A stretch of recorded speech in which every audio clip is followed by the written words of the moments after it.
Hello, hello, hello, hello, hello, hello, hello. Anong araw ngayon? Ah, anong araw ngayon? April 24, 2020, Friday, 8:51 p.m. Unang araw ng Ramadan. So, dito na tayo sa discussion natin sa Module 3 for Auditing. So, napag-usapan natin introduction ng auditing, kung ano bang auditing. Yung second part, yung about sa planning. Siyempre, engagement, tatanggapin mo yung offer sa'yo na mag-audit sa company. Tapos pagpaplanuhan mo, anong mga gagawin mo. Ngayon, na-assess mo na yung risk doon. Na-assess mo na-evaluate mo na ang company. Ngayon, ang gagawin mo, mag-audit ka na. And kapag mag-audit ka na, ang ginagawa mo, evidence accumulation and evaluation. So ito, audit process guys sa ibang sa ibang PowerPoints. To remind lang, ngayon, PSA 330, the auditor's response to assess risk. Now, itong assess risk, ito yung ginawa mo nung planning stage, yung sa module 2. Tiningnan mo kung ano yung background ng company, anong characteristics niya, natures niya. Kumbaga, kung sa panliligaw yan, kinilala mo muna yung company. So, anong scope ng PS 330? This PSA deals with the auditor's responsibility to design and implement responses to the risk of material misstatements identified and assessed by the auditor in accordance with PSA 3115 or 315 in an audit of financial statements. So ito gaya ng sabi ko, sa planning stage pa lang or sa getting to know stage, kinilala mo na yung company, tiningnan mo kung ano yung mga risk na meron sa company na yan, and now, nakilala mo na yung company, nalaman mo na yung mga risk, mag-start ka ng gumawa ng plano or mag-design ng kung anong gagawin mo para sa iyong pag-audit. Now, ang objective ni PSA 330 is that the objective of the auditor is to obtain sufficient appropriate audit evidence regarding the assessed risk of material misstatement. Papaano nyo yung gagawin? Through designing and implementing appropriate response to those risks. So ito, parang iniba lang yung wording. Ulitin natin. Sa planning stage, nakilala mo na si company, nag-GTKY na kayo. Nakita mo yung mga risk of material misstatements. And with that, sa stage na to, gagawa ka na ng mga designs or ng mga plano kung paano mo i-response yung mga risk na yon. Now, definitions muna tayo. Ito, alam ko, naalala nyo pa to. Si substantive procedure, an audit procedure designed to detect material misstatements at the assertion level. Now, kung matatandaan natin, ano yung assertion? Ito yung mga representations by the management that are embodied in the financial statement. Yun ang assertion level, yung mga representations ni management that are embodied in the financial statements. Now, substantive procedures comprise test of details, ito tatandaan nyo, of class transactions, balance, and disclosures. Second, si substantive analytical procedures, ito yung mag-compute ka talaga, mag-analyze ka talaga. And second, or dito naman tayo kay test of controls. An audit procedure designed to evaluate the operating effectiveness of controls. Bakit? In preventing or detecting and correcting material misstatements at the assertion level. So basically, yung company may internal control systems yan to prevent, detect, and correct material misstatements or mga pagkakamali sa company. Now, because yung internal controls na yan is very important, the auditor will test those controls kung gumagana ba. Kasi, based on that, it will affect the design ng auditor sa pag-respond sa mga risk sa company. No, definitions pa lang yan. Now, overall responses. The auditor shall design and implement overall responses to address the assessed risk of material misstatement at the financial statement level. So ito, sa financial statement level yan. This may include emphasizing the engagement team, the need to maintain professional skepticism, meaning dapat always kang suspicious. Second, assigning more experienced staff or those with special skills or using experts, especially kapag mahirap yung aspect na kailangan mong i-audit. Like for example, sa actuarials ng employee benefits, siyempre kailangan mo ng actuarial expert dyan. So dapat i-assign mo yung mga marurunong yung mga expert sa field na kung saan sila expert. Like, kung expert sila sa liabilities, doon mo sila i-assign, etc., etc. Third is providing more supervision. Siyempre, check on your employees. Check on them kung proper ba yung ginagawa nila, kung efficient ba sila sa trabaho nila. Pang-apat, incorporating additional elements of unpredictability in the selection of audit procedures to be performed. Siyempre, kailangan kapag mag-audit ka, hindi alam ng management or ng company or ng client yung mga gagawin mo. Dapat ma-surprise sila. Like for example, surprise cash count, surprise inspection, surprise interview. Dapat hindi sila prepared. Kasi pag prepared yan sila, siyempre may time yan sila or may opportunity yan sila na itago yung mga material misstatements, itago yung mga pagkakamali. Pag unpredictable ka, chances are, mahuhuli mo sila without being prepared. And lastly, making general changes to the nature, timing, and extent of audit procedure. Now, the assessment of the risk of material misstatement at the financial statement level and thereby the auditor's overall response is affected by the auditor's understanding of the control environment. Kasi, as we know, na-discuss natin, the control environment affects how things are being done within the company. Kapag maganda ang control environment, ibig sabihin, proper operations, less risky. Pero kapag pangit yung control environment, well, risky yan, pre. Mataas ang magiging risk assessment mo dyan. And since mataas ang risk assessment mo dyan, it will affect the overall response of the auditor. Mas magiging mas pagtutuunan ng pansin ni auditor yung engagement. Now, such consideration therefore have a significant bearing on the auditor's general approach. For example daw, an emphasis on substantive procedures or the substantive approach or an approach that uses test of controls as well as substantive procedures, combined approach. So, minsan, kasi auditor, depende sa considerations, sa understanding niya sa company, sa overall response niya, baka substantive approach lang yung gagawin niya, or if nakita niyang necessary, magko-combine approach siya kung saan kasali na si test of control ni substantive procedures. Now, audit procedures responsive to the assess of risk of material misstatements at the assertion level. So, napag-usapan natin si overall response at the financial statement levels, pumunta naman tayo kay assertion level. Now, the auditor shall design and perform further audit procedures whose nature, timing, and extent are based on and are responsive to the assessed risk of material misstatements at the assertion level. So, yan, yung audit procedures na ipaperform ni auditor sa assertion level, dapat responsive sa na-assess niyang risk during the planning. Now, in designing daw the further audit procedures to be performed, the auditor shall, first, consider the reasons for the assessment given to the risk of material misstatement at the assertion level for each class of transactions, account balances, and disclosure. So, consider mo daw ano yung mga naging reasons mo, ano yung mga naging basis mo sa ginawa mong assessment sa risk of material misstatement sa assertion level. So, consider mo yung mga factors na kinonsider mo. And it includes inherent risk. As we know, inherent risk, ito yung risk kapag walang controls ang company. Control risk, ito yung natitirang risk after implementing those controls. Now, consider the reasons for the assessment given to the risk of material misstatement at the assertion level for each class of transactions, account balances, and disclosures, including, naka-paste ko, sorry. Now, pumunta naman tayo sa nature, timing, extent of further audit procedures. Now, the auditor shall consider the appropriate audit approach for designing and performing further audit procedures by considering this or by stating this.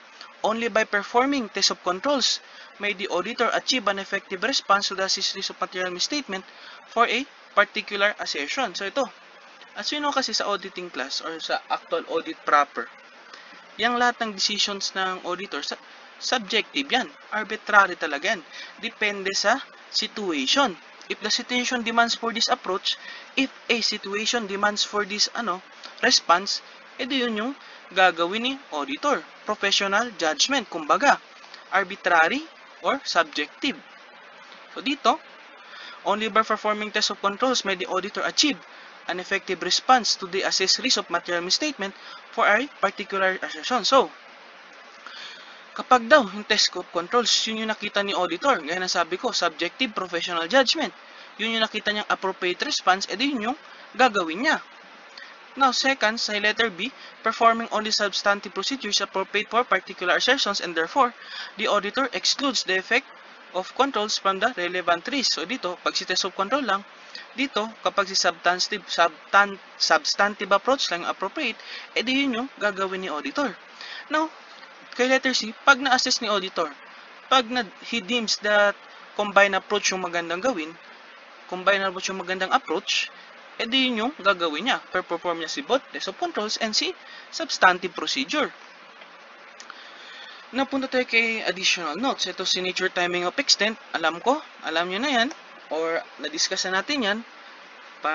Pero always siya sinasabi, no? So, konting refresh lang for this particular topic. Signature of an audit procedure refers to its purpose, o yung purpose daw, that is, kung control or test of controls or substantive procedures and its type. That is, ito yung mga audit procedures. Si inspection, observation, inquiry, confirmation, recalculation, reperformance, or si analytical procedure. So, purpose, test of control or substantive, type, yung audit procedures. Now, the nature of the audit procedure is most important in responding to the assessed risk. So, sa ito ang pinaka-importante sa pag-respond ng assessed risk. Now, timing.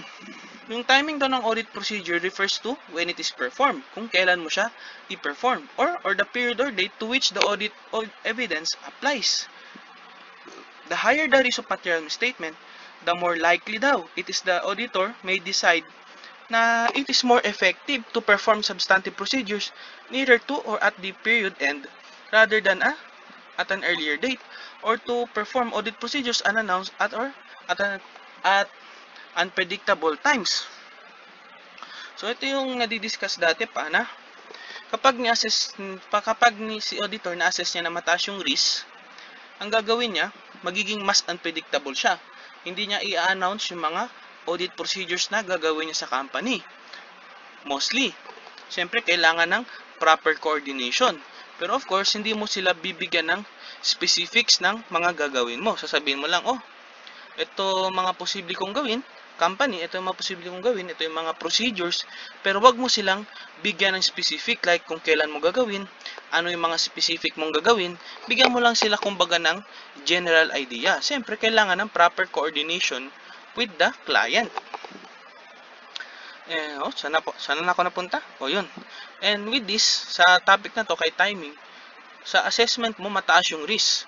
So, automatic, ang gagawin ni auditor, magiging unpredictable, hindi mag-a-announce, and kapag may kailangan siyang i-perform na procedure, gagawin niya yan near at the end of the near the end of the financial period or financial year, kung kailan matatapos yung recording ni company. Yun yung usual na ginagawa, or yun yung kumbaga SOP, standard procedure. Now, si extent naman of an audit procedures, it refers to the quantity to be performed. Hanggang saan ka aabot, kumbaga. For example, a sample size or the number of observations of a control activity. So, kung napansin mo, yung the extent of an audit procedure judged necessary is determined after considering the materiality, the assessed risk, and the degree of assurance the auditor plans to obtain. So, kaya extent, gaya na sabi ko, hanggang saan ka aabutin. Extent.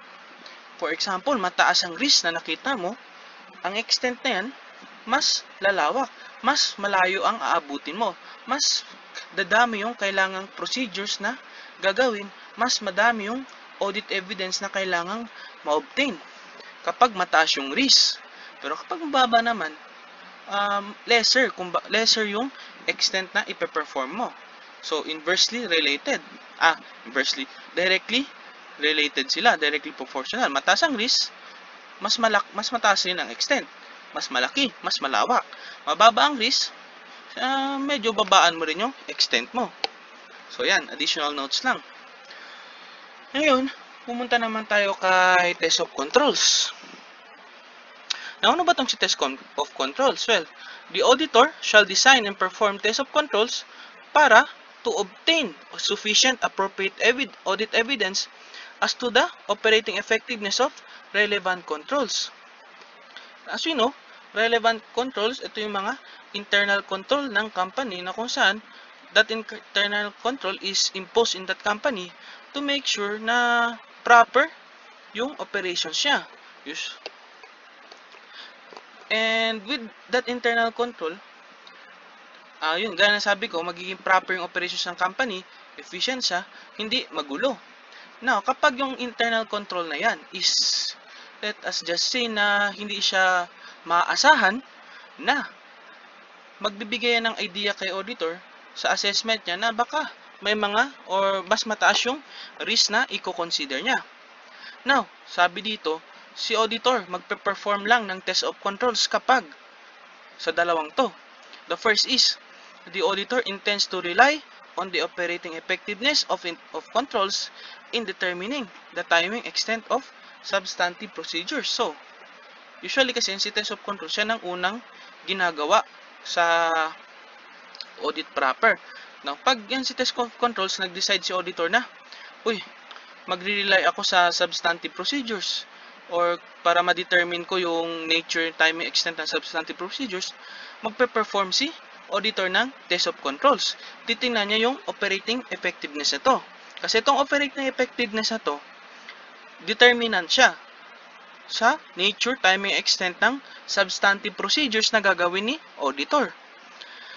Now, second naman, substantive procedures alone cannot provide sufficient audit evidence at the assertion level. So, ito, na-assess ni auditor, parang hindi enough na gamitin lang natin si substantive procedures. Kasi as we know, yung si substantive procedures, always siyang ginagawa ni auditor. Hindi yan nawawala. Itong si test of controls naman, as we know, optional yan. Si auditor ang bahala, depende sa situation, kung gagamitin niya si test of controls. Now, itong dalawang situation na ito, sinabi na to, na enumerate dito, ito yung mga situations na kung saan kailangan gawin si test of controls. Kapag magre-rely ka sa kanya para tingnan yung operating effectiveness ng controls, kasi ito ang mag-determine ng nature, time, and extent of substantive procedures. And second, kapag na-assess ni auditor, na-determine niya, or naisip niya, na-feel niya, kumbaga, na mukhang hindi enough na substantive procedures lang ang gagawin niya, magpe-perform siya ng test of controls. Now, in designing and performing test of controls, the auditor shall obtain more persuasive audit evidence the greater the reliance the auditor places on the effectiveness of the control. So, kita natin, directly related sila, directly proportional. The greater the reliance, the more persuasive audit evidence na kailangang mag-gather ni auditor. Now, a material misstatement detected by the auditor daw, or by the auditor's procedure, is a strong indicator of the existence of a significant deficiency in internal control. So, ito. Now, punta naman tayo kay substantive procedure. No, as we said kanina, irrespective of the assessed risk of material misstatement, the auditor shall design, so compelled siya, kahit ano man mangyari, kailangan niya mag-perform ng substantive procedure. So, the auditor shall design and perform substantive procedures for each material class of transactions, account balance, and disclosure. So, gaya sabi natin, required talagang i-perform si substantive procedures. Now, this requirement reflects the facts that the auditor's assess of risk is judgmental and so may not identify all risks of material misstatement. And second, there are inherent limitations to the control, to internal control, including management of rights. So, pinapakita daw ng mandatory performance ng substantive procedures na yung assessment daw ng risk ni auditor is judgmental, arbitrary, subjective. And so, because of that, it may not identify all risks of material misstatements. And second, as we know, yung internal control na yan, may limitations yan, inherent limitations na kumbaga hindi maiiwasan. Lalo na kapag yung management is, let's say, fishy. Including dito, nakalagay nga management override. So, kapag hindi ma-rely ni auditor, hindi makaka-rely si auditor sa internal controls ng company, hindi siya makaka-perform ng test of controls. Kaya, substantive procedures na lang. Now, nature and extent of substantive procedure. Now, depending on the circumstances daw, the auditor may determine that performing only substantive analytical procedures will be sufficient to reduce audit risk to an acceptably low level. For example, where the auditor's assessment of risk is supported by audit evidence from test of controls. So, kapag ito din nangyari, pwede lang na substantive analytical procedures ang i-perform ni auditor. Well, gaya, kung maalala nyo, saan yun? Under kay substantive procedures, si test of details at si substantive analytical procedure. So, maalala nyo yan. Now, then dito sa second, only test of details are appropriate. Now, kasi under kay substantive procedures, pwedeng si substantive analytical lang or si test of details lang ang i-perform mo. Then, may mga times din na, kumbaga, combined of substantive analytical procedures and test of details are most responsive to the assessed risk. So, as you can see here, judgmental talaga, arbitrary, subjective, nakadepende sa assessment ni auditor. Na kumbaga, okay lang na substantive analytical procedures i-perform, okay lang na test of details lang i-perform, or kapag na-assess niya na, combination ng dalawa ang kailangan niyang i-perform. Ito, si vouching, as we know, looks at the financial statements and traces the path of that to the financial document. Ito yung assertions na pinapertain niya. Kasi sa vouching, as we know, example, titingnan mo ang financial statements. Then, nakita mo yung accounts receivable line item. Na, yung accounts receivable line item, saan yan sa kinukuha? Ano yung financial document niya? Titingnan mo yung ledgers. Kasi dyan, kinukuha si accounts receivable sa ledgers. Dyan, kinukuha yung amount niya. So, yung financial statements, yung line item ng accounts receivable, titingnan mo siya, pupuntahan mo yung financial document na ledgers. So, tracing naman, opposite siya ni vouching. Looks at the financial document and traces the path of that document all the way to the financial statements. So, let's say, sales ledger. Yung mga record mo ng sales, sino-sino pinagbentahan mo, yun yung financial document. Then, i-trace mo yung path yan papunta sa financial statement sa income statement. Titingnan mo yung sales account doon, yung sales line item. So, yun si tracing. Ang pinapertain niyang assertion is yung completeness. Na record mo ba lahat? Ito, existence or occurrence, nangyari ba talaga? Meron ba talagang ganyang record? Ito, completeness, ang tinatanong na question dyan, na-record mo ba lahat? Now, substantive analytical procedures are generally more applicable to large volume transactions. Bakit? Because they tend to be predictable over time. Meaning, may pattern, may consistency. Then, kapag nagkaroon ng fluctuations, nagkaroon ng deviations, doon, it will give you a flag or a sign na baka may, anong magandang term? Baka may inappropriate na nangyari. Kaya maganda si substantive analytical procedure. Kasi pag nagkaroon ng fluctuations, nagkaroon ng deviations, it will signal the auditor na baka may inappropriate na nangyari. Kasi nga, predictable over time, consistent, kumbaga. Now, external confirmation. As we know, the auditor shall consider whether external confirmation procedures are to be performed as substantive audit procedures. Ito yung mga, tatanungin mo yung mga creditors, tatanungin mo yung mga customers, tatanungin mo yung mga external legal representatives ng company, yung mga lawyers, yun. I-assess ni auditor kung kailangan niya bang mag-perform ng external confirmation. Now, timings of substantive procedure. If substantive procedures are performed at an interim date, the auditor shall cover the remaining period.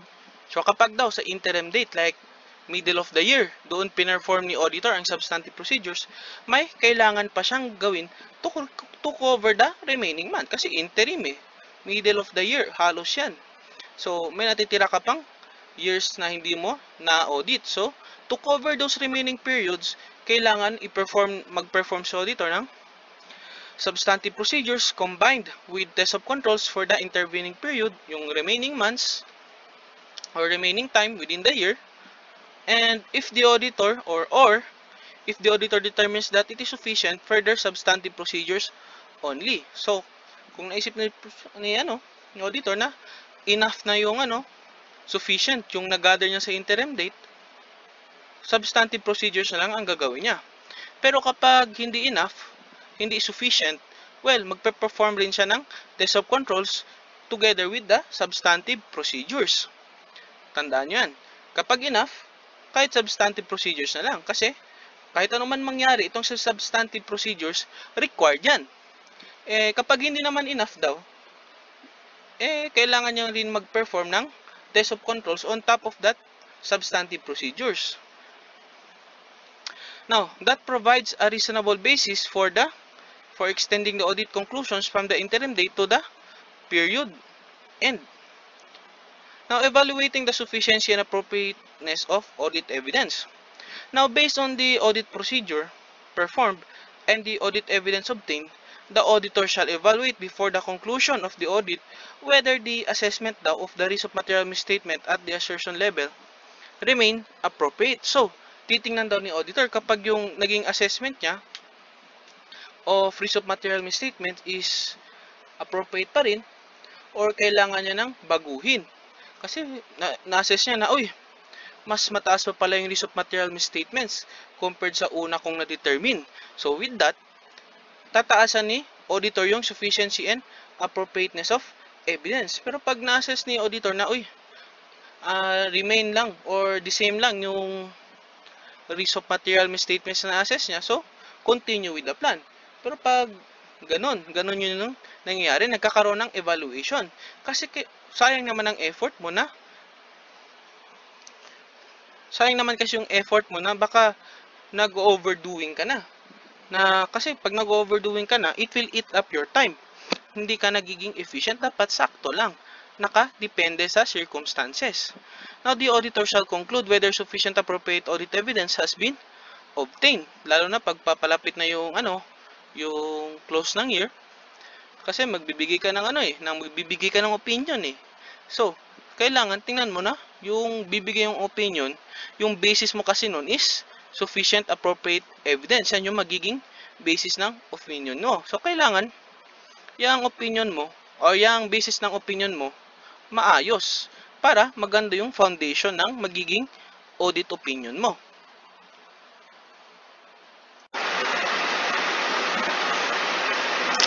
Ngayon, pumunta naman tayo sa PSA 500 audit evidence. Now, mahalaga tong si audit evidence kasi ito yung magiging basis ng opinion ni auditor. Now, anong scope ni PSA 500? Well, this PSA daw explains what constitutes audit evidence in an audit of financial statements, kung ano daw yung audit evidence, what is composed of, and deals with the auditor's responsibility to design and perform audit procedures. Bakit? Para to obtain sufficient appropriate audit evidence to be able to draw reasonable conclusions for which or on which to base the auditor's opinion. So yan yung scope ng PSA 500. Para daw si auditor makagawa ng procedures, maka-perform ng procedures kung saan nag-obtain siya ng sufficient appropriate evidence, kasi nga gaya ng sabi ko, itong audit evidence na to ang magiging basis ng kanyang auditor's opinion. Now, anong objective ni PSA 500?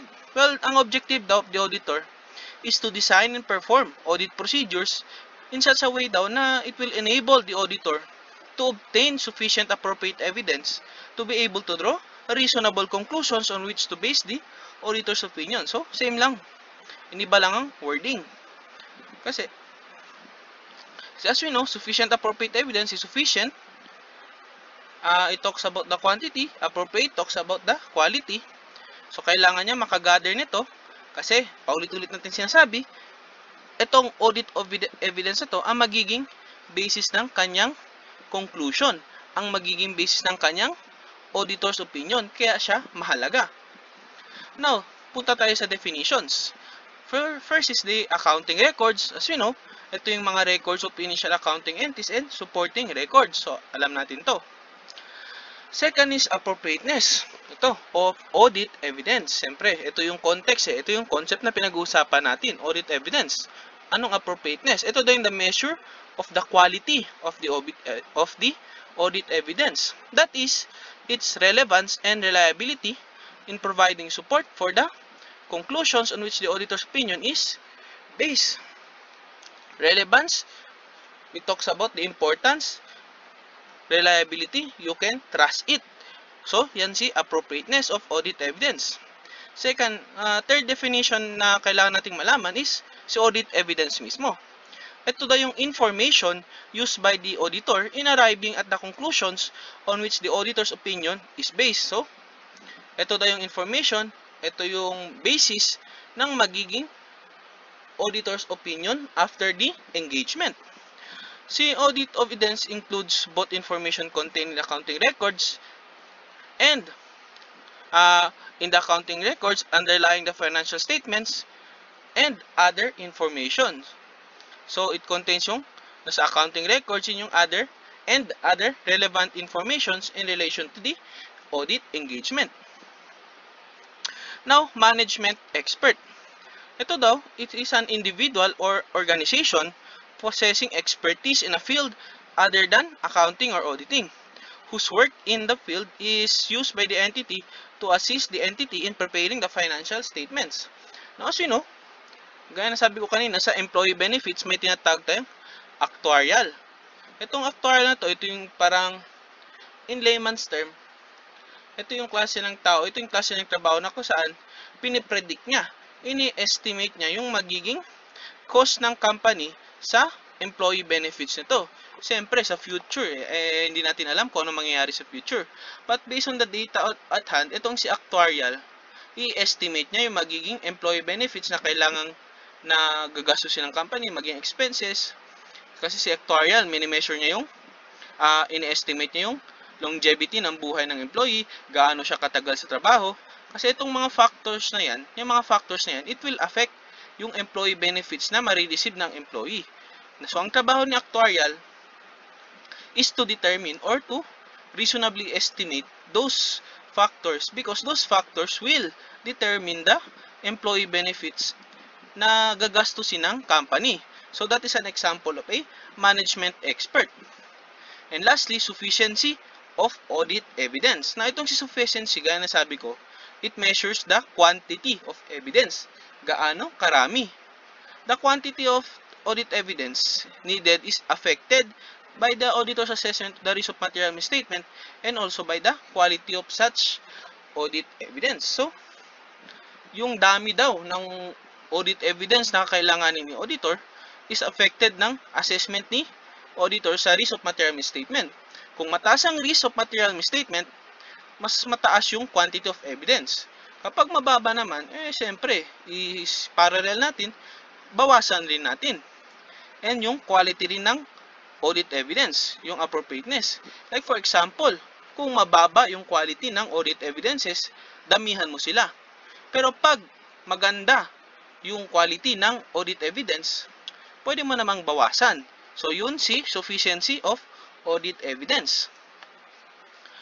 Now, sufficient appropriate evidence. Ito yung main topic natin dito. Ito yung magiging basis ng decision ni auditor sa kanyang auditor's opinion. Now, the auditor shall design and perform audit procedures that are appropriate in the circumstances for the purpose of obtaining sufficient appropriate audit evidence. So, si auditor, siyempre pagpaplanuhan niya yan. kung ano yung mga kailangan niyang gawin para maka-obtain siya ng sufficient appropriate evidence. Now, the audit evidence to draw reasonable conclusions on which to base the auditor's opinion is obtained by, so, ito daw yung mga ito yung mga ito yung mga ginagawa ni auditor para para ma-obtain, para makakuha ng audit evidence. Una is yung risk assessment procedure. Ito yung ginagawa planning stage, yung pinag-usapan natin sa second module. Kumbaga, dito yung GTKY, dito yung getting to know stage, kung saan kinikilala ni auditor yung company. Ina-assess niya kung ano yung risk na meron sa company. Risk assessment procedures.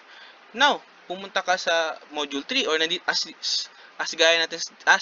nasabi natin dito sa module 3, dito na yung actual, dito na yung ini-implement ni auditor yung kanyang mga plano. Further audit procedures, which comprises of test of controls, ito ang discuss natin kanina, kung saan, when required by the PSA or when the auditor has chosen to do so. And second, substantive procedures includes test of details and substantive analytical procedures. So, ulit natin, si test of control, si substantive procedure, ito yung required talagang gawin kahit ano man mangyari. Si test of controls, nakadepende.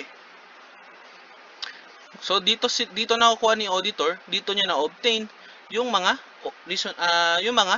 audit evidences pag nagpe-perform siya ng mga procedures.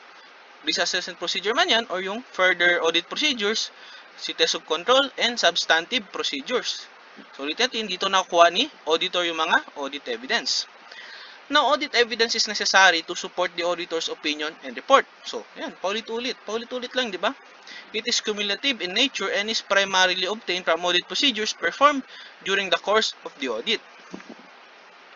Now, since alam natin ang audit evidences na-obtain, nakukuha through performing audit procedures. Now, ano ba yung mga audit procedures na pine-perform ni auditor para kunin yung audit evidence? Well, dito, nakalista siya. And naalala nyo pa to. Ito, procedure, definition, example. Unang procedure, si inspection. Ini-inspect niya. Anong ginagawa sa inspection? Examining records or documents, whether internal daw or external, in paper man, electronic or other media, or physical examination of the asset. So, inspection is the examination. An example daw is inspection of records for evidence of authorization, inspection of individual inventory items. So, sa inspection, nagkakaroon ng examination. Second is observation. Ito, nag-observe si auditor. Ginagawa niya dito, ang definition nito is looking at the process of procedures being performed by the other. So, tinitingnan niya lang. Hindi siya nakikialam, inoobserbahan niya lang. Such as observation of the performance of control activities and inventory counting by the entity's personnel. So, hindi nakikialam si auditor, tinitingnan niya lang, ino-observe niya lang. Confirmation. A direct written response to the auditor from a third party, the confirming party in paper form or by electronic or other medium.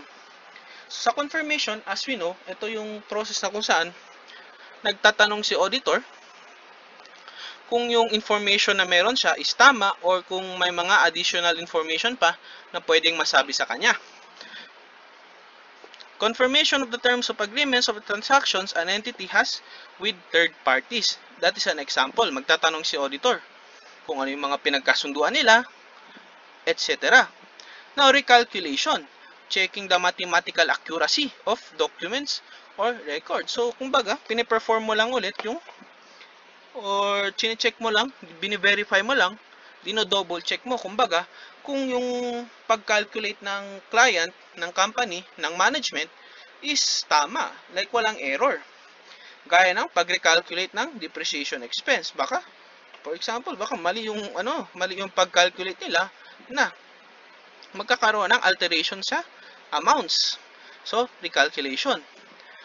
Next is reperformance. Independent execution of procedures or controls that were originally performed as part of the entity's financial control or internal control. Dito, gagawin mo on your own or gagawin mo on your part kung ano yung ginagawa ng company. Kumbaga, nagro-roleplay ka. Kasi mas makikita mo kung ano yung Parang it's looking at the problem from the inside. Kasi ikaw mismo ang magpe-perform. Mas makikilatis mo yung procedure under re-performance. Ano example nito? Re-performing the ordering process. Dito naman tayo kay analytical procedure, evaluation of financial information through analysis of possible relationship among both financial and non-financial data. So dito na papasok yung pagiging magaling mo sa pag-analyze. Titingnan mo yung relationship ng data from each other. Ano yung mga variations na meron dito? Ano yung mga possible na mangyari? Ano yung mga interpretations na pwede mong makuha from that data? Yun si analytical procedure. And as na-discuss natin kay MAS last time, sa financial management, yung horizontal analysis, financial ratios, dito, nakikita mo mga relationships ng data, nagkakaroon ka rin ng interpretation about those data because it shows it shows an image, or it gives you an image about the company, about the client. And lastly, si inquiry. Ito yung seeking information of knowledgeable persons, both financial and non-financial, within the entity or outside the entity. Ito. Si inquiry, basically, magtatanong ka lang. Kasi seeking information. Anong mga examples to? Written representations from management, inquiries of the management expert. Now, sino ba tong si management expert? Well, na-discuss natin kanina sa definition, pero expand pa natin. If information to be used as audit evidence has been prepared using the work of a management expert, the auditor shall, to the extent necessary, having regards to the significance of that expert's work for the auditor's purpose. Kasi itong si management expert, ito yung, gaya na sabi natin kanina, humingi ng tulong si client from this management expert in preparing for their financial statements and other accounting records. Now, because of this management expert, and because of the existence of a management expert, siyempre itong si auditor, i-make sure niya na yung work ni management expert was properly done. Kasi yung work ni management expert affects the financial statements of the company. So, evaluate the competence. So, with this in mind, titingnan or i-assess ni auditor si management expert. Ang gagawin niya, evaluate the competence, capabilities, and objectivity of that management expert, obtain an understanding of the work of that expert, titingnan niya, iintindihin niya yung ginawang trabaho ni management expert. And lastly, evaluate the appropriateness of that expert work as audit evidence for the relevant assertion. Now, titingnan ni auditor, i-assess niya na, importante itong work ni management expert na gamiting audit evidences para sa assertion na gagawin or sa interpretation or response na gagawin ni auditor. So, yan si management expert. Now, as we know, kung matatandaan natin si management expert, ito yung tawag doon. Ito yung hininga ng tulong ni management. So, ito yung tumulong kay management. Iba to siya kay auditor's expert kasi si auditor's expert, ito yung hiningian ng tulong ni auditor. Si management expert, ito yung hiningian ng tulong ni management. Si auditor's expert, yun yung hiningian ng tulong ni auditor. So, para hindi kayo maguluhan, iba yan sila dalawa. Now, information produced by the entity. Obtaining audit evidence about the accuracy and completeness of the information, sufficiently complete and accurate, and evaluating whether the information is sufficiently precise and detailed for the auditor's purpose. Now, yan, sinabi natin kung ano mga procedures na gagawin mo, bakit kailangang magkaroon ng audit evidences, yung importance niya, being the basis of the auditor's opinion. Ngayon, titingnan natin ano yung mga kailangan mong gawin when selecting items for testing to obtain audit evidence. So, dito mas nagiging specific ka. Paano mo kukunin yung audit evidence na yun? Paano mo siya ma-obtain? Well, when designing test of controls and test of details, the auditor shall determine means of selecting items for testing that are effective in meeting the purpose of the audit procedure. So, itong mga means daw, ito yung mga methods, ways na available kay auditor for selecting items for testing are dito nakalista. Selecting all items, 100% examination. Kumbaga, si auditor, lahat yan, i-examine ko. Lahat yan, i-check ko. Lahat yan, i-verify ko. Lahat yan, i-audit ko. Yun si selecting all items. Ito, ginagawa to siya kapag itong tatlong to existing. The population constitutes a small number of large value items. Yun, pag kukunti lang. Siyempre, pag kukunti lang, tapos malalaki yung values, madali siyang i-check. Second is there is a significant risk and other means do not provide sufficient appropriate audit evidence. Kumbaga, na-assess ni auditor, na-feel niya, na-deem niya na, parang yung other ways na pwedeng gawin, hindi enough. Bakit? Kasi parang mas mataas yung risk na makukuha dun. So, in-assess ni auditor na mas maganda, nagagamitin ko na lang yung selecting all items or 100% examination kasi na-assess ni auditor na mas magandang way to or mas magandang method to obtain sufficient appropriate audit evidence as compared sa other means. And second, and lastly pala, the repetitive nature of a calculation or other process performed automatically by an information system makes a 100% examination cost-effective. So, anong meaning nito? Ibig sabihin, repetitive in nature, paulit-ulit lang yung ginagawa, gaya ng sales, gaya sa production ng mga products. Kasi, mas madali siyang i-assess because consistent yung pattern ng mga items na yon. Na pag nagkaroon ng fluctuation, kapag nagkaroon ng deviation from that process, yun yung kung saan makikita ni auditor na may risk. Pero pag wala namang fluctuations, wala namang deviations, walang outlier, kumbaga, yun, makikita ni auditor na, parang ayos to. Parang sufficient appropriate evidence ang makukuha ko dito. And that is cost effective kasi nagkakaroon na ng problema or na-assess lang yung risk kapag nagkaroon ng fluctuation or deviation. Kaya sa cost effective. Ang second method naman or second means na pwedeng gawin ni auditor is selecting specific items. So ito na, si auditor na mismo ang from the options or from all the items available, si auditor mismo ang pipili. Kumbaga, parang it's his 100% decision. Anong mga ways na pwedeng gawin niya? High value or key items. Sasabihin ni auditor, lahat ng mga high value items yan. Lahat ng mga important items yan. Isali natin sa audit evidence. Isali natin sa gagawin nating procedures. All items of a certain amount. Sasabihin ni auditor, lahat ng items na may 50,000 pesos and above value, isama natin sa procedures. And items to obtain information, yan, arbitrary, pipili si auditor.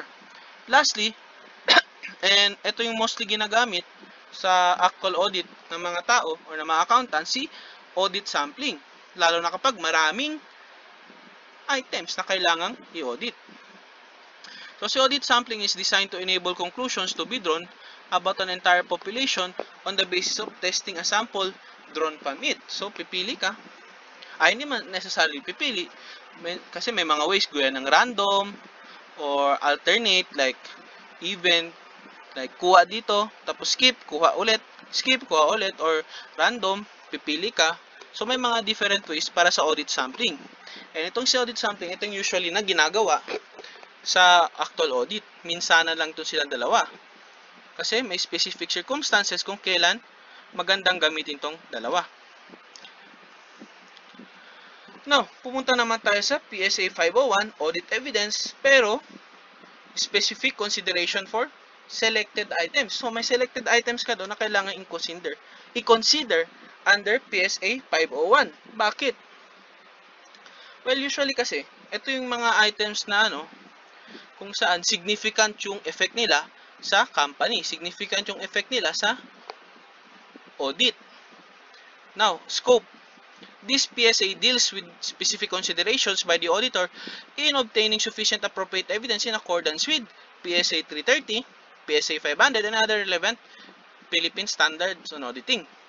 With respect to certain aspects of inventory, litigation and claims involving the entity and segment information in an audit of financial statement. So basically, ang sinasabi lang yan is may mga certain items sa financial statements ng company kung saan it was deemed na mataas yung risk in relation to that items, like inherently as compared to other items in the financial statements, yung mga items na yan is mataas yung risk nila.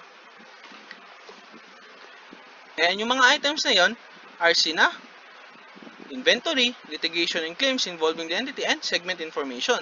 Kaya may specific standard for them because of their importance, because of their significance.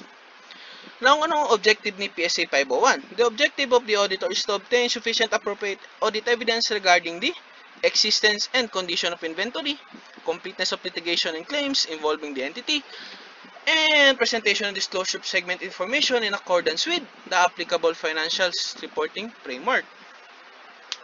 So, paulit-ulit, gaya ng sabi natin, itong tatlong to, may significant effect sila sa financial statements ng company. May inherent risk sila, kumbaga, na by themselves, medyo risky sila. So, because of that, may specific consideration for them. May nilaan na standard para sa kanila because of their significant effect. Like example, itong existence of and condition of inventory. Significant amount yan, lalo sa mga manufacturing company, sa mga retailer, wholesaler. Completeness of litigation and claims involving the entity. Ito, liability to. And as we know, liability, ang problema sa liability is understatement. And presentation disclosure of segment, and ang litigation claims nito, pwede ito kasi itago eh. Kasi itong litigation claims, minsan nakabase lang yan sa assessment ng company. Like, kakasuhan ba tayo dito? Magkano ba ang posibleng loss natin dito? Magkano ba yung posibleng claims against us? And lastly, presentation disclosure of segment information. As we know, segment information, it is a parang specific part, specific segment, kumbaga, ng isang company. Now, punta tayo kay inventory. Now, kay inventory, unang inaano dyan is yung attendance at physical inventory counting. So, yan, yung mga company class, usually ginagawa nila at the end of the year, kasi para cost effective, magkakaroon yan sila ng inventory counting. Now, because ang mga companies nagpe-perform ng inventory counting, tingnan, ang inventory counting, as we know, is an internal control procedure para lalo na kapag perpetual inventory system sila. Pag ang physical kapag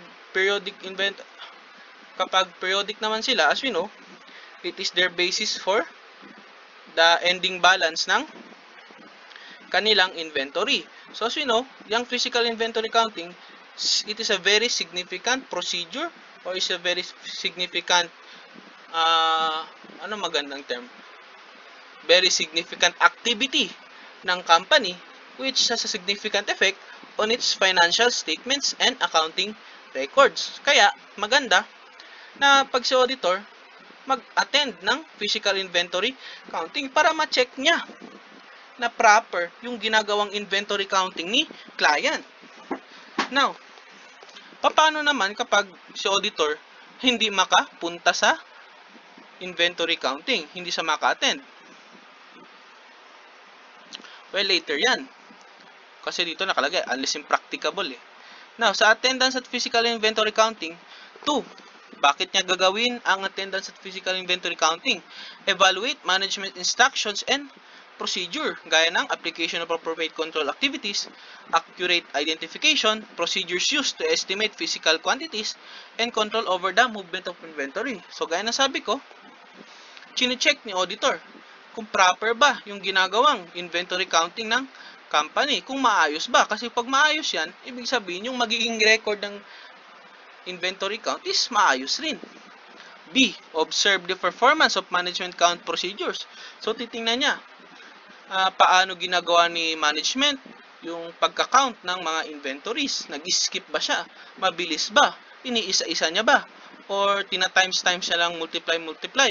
Kung ilang boxes meron, then ang magiging basis nun is kung 100 per box, tapos 50 box meron, so times na lang, 100 times 50. So, titingnan niya paano piniperform ni management yung count procedures. C. Inspect the inventory. So, siyempre, si auditor, pwede niyang gawin is to inspect the inventory. Like, sabi niya, uy, pwedeng paki-open ang box na yun. Tapos, bibilangin niya ilan. Dito pa rin sa perform test count. Tapos, inspect the inventory. So, titingnan niya. Ito ba yung item na nasa record nila? Like, kung piatos ba ang nandito, piatos rin ba ang binibilang kung piatos kung piatos yung nandito sa box, piatos din ba yung binibilang nila? Kumbaga, tine-check niya yung inventory mismo. Like, na kung ano yung binibilang nila, yun rin yung nilalagay nila sa record. Kung ano yung inventory na binibilang nila, yun rin yung inventory na nasa record. Yun ang inspection of inventory. And lastly ba to?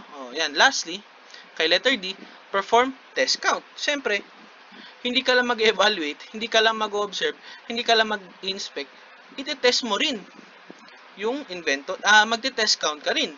Kasi usually, gaya ng sabi ko kanina, like for example, 100 yung nasa loob ng isang box, tapos may 50 box meron. So, ang ginawa niya ni management para mabilis ang pag-count, 100 times 50. Yun yung amount of inventory for that certain item. Na si auditor, siyempre dapat professional skepticism tayo. What if yung mga boxes, yung iba doon kulang, yung iba doon empty? Na, siyempre, kailangang i-inspect ni auditor kapag empty or kulang, and to make sure, kailangan niyang i-test count. Like sabi natin, yung box na yan, pwede nga paki-open, bibilangin ko lang kung 100 ba yan sila. So, pipili siya ng konting amount of box, hindi niya pipiliin lahat, parang mag-audit sampling siya, pipili lang siya. O yung box na yan, bibilangin natin kung 100 bang loob niyan. O bilang naman sa isang box, mag-audit sampling siya, i-check niya. Yan si performing test count. Para to make sure lang na correct yung amount of or at least correct yung estimation ng amount of inventories na meron si client, na meron si company. So, usually sa performing of test count, completeness of records yan, tracing items selected from the physical inventory to management count records, floor to list ang tawag dyan. From the physical inventory, i-check mo sa management record, floor to list. And ito naman, meron ding accuracy or existence of the record. Ibig sabihin, kung ano yung nasa record ng company, dapat nandoon siya, dapat existing siya. Tracing items selected from management count records to the physical inventory, also known as list of floor. So, completed of record, meaning yan, kompleto yung records mo. Kung ilan yung actual inventory mo, yun rin yung nasa record ni management. Floor to list. Dito naman, accuracy or existence of records, na kung ano yung nasa record ng company, it is existing. Meron talagang ganun. Yun si accuracy or existence of records, list to floor. Now, kay number 2 naman tayo. Performing audit procedures over the entity's final inventory records. Now, these procedures may serve as test of controls or substantive procedures. And if the auditor, ito yung sasabi pag impracticable na, hindi pwede gawin, gaya ng hindi maka-attend si auditor. If auditor is unable to attend physical inventory counting due to unforeseen circumstances, like ngayon, COVID-19, lockdown, hindi makaka-perform si auditor ng inventory counting. The auditor shall make or observe some physical counts on an alternative date. So, magbibilang na lang daw on an alternative date. Like for example, after ng lockdown, doon na lang magbibilang. And perform audit procedures on intervening transactions. Ito yung sa interim dates na sinasabi natin kanina, yung interim dates na topic natin kanina, si intervening transactions. Now, if attendance at physical inventory counting is impracticable, like hindi talaga makaka-attend si auditor, like kahit ano man mangyari, hindi niya ma-attend yung physical inventory counting, wala anong gagawin ni auditor? Well, ang pwede niya lang gawin is to perform alternative audit procedures to obtain sufficient appropriate evidence regarding the existence and condition of inventory. Like for example, titingnan niya lang si client or si management, bibidyohan niya na lang yung inventory counting. Ano pang audit procedures na pwedeng gawin yung ni auditor? I-check niya yung sales record, yung mga sales receipt. Titingnan niya yung inventory inventory records sa warehouse. Titingnan niya yung mga procurements. So ibabangga-bangga niya yan, i-assess niya yan, gagawa niya ng procedures just to make sure na tama yung amounts ng inventory. Now, if inventory under the custody and control of a third party is material to the financial statements, so, pag material daw yung inventory na nasa control or nasa possession ng third parties, like for example, yung mga under consignments, yun, anong gagawin ni auditor? Well, request confirmation from the third party, so, tatanong siya, magko-confirmation siya, and perform inspection or other audit procedure, inspection. Like, magre-request si auditor, uy, pwede bang i-inspect ko yung mga inventories ng client ko dyan? At magpe-perform siya ng other audit procedures, like hihingi isa ng records. So, yan kayong inventory. Significant si inventory sa financial statements and accounting records ng company, kaya kasama siya sa specific considerations. Punta naman tayo sa litigations and claims. Sa litigations and claims, ano to siya? Well, ang problema kay litigation and claims is yung completion. Na dapat, lahat ng litigations and claims na meron, dapat naka-record. Yun ang completion.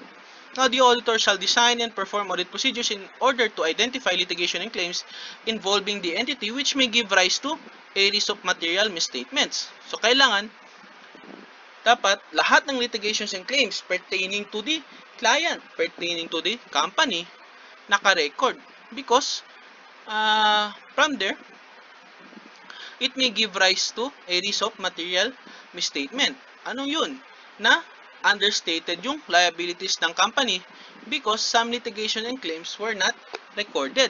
Completion, assertion. Yun. Ang problema siya, litigations and claim, kaya may specific consideration siya. Now, because of that, communication with the entity's external legal counsel is very important.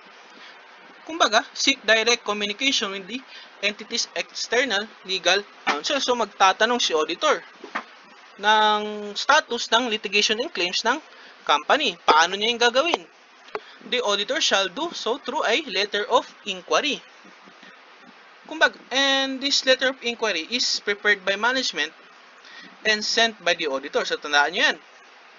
Itong letter of inquiry, prepared by management and sent by the auditor. So, si management ang prepare, si auditor ang nag-send. And requesting the entity's external legal counsel to communicate directly with the auditor. So, paano ginagawa ni auditor yung pag-seek ng direct communication with the entity's external counsel? Magkakaroon ng letter of inquiry prepared by management, si auditor ang nag-send, and dapat si external legal counsel, yung reply niya, directly niyang isi-send kay auditor para yung reliability of that reply hindi matarnish. Kasi pag dumaan pa yan sa management before nakadating kay auditor, na magiging skeptic na si auditor, magiging mas risky, mas nawala yung reliability ng confirmation na yan, ng letter na yan, ng reply ni external legal counsel kapag dumaan pa kay management bago kay auditor. So, dapat directly received by the auditor from the external legal counsel. Now, ano mga klase ng letter of inquiry na pwedeng gawin? Una is the letter of general inquiry, kung saan tatanong ni ang magiging question lang is, meron bang litigations and claims ang company? As if there is any, meron ba? And yung letter of specific inquiry. So, ito, specific ka na talaga, magpo-provide ka ng list. For example, the case with ilalagay mo, bullet point, the case with San Juan Company. Ask about the outcome assessment. Like, mananalo ba tayo dito? Matatalo ba? Ano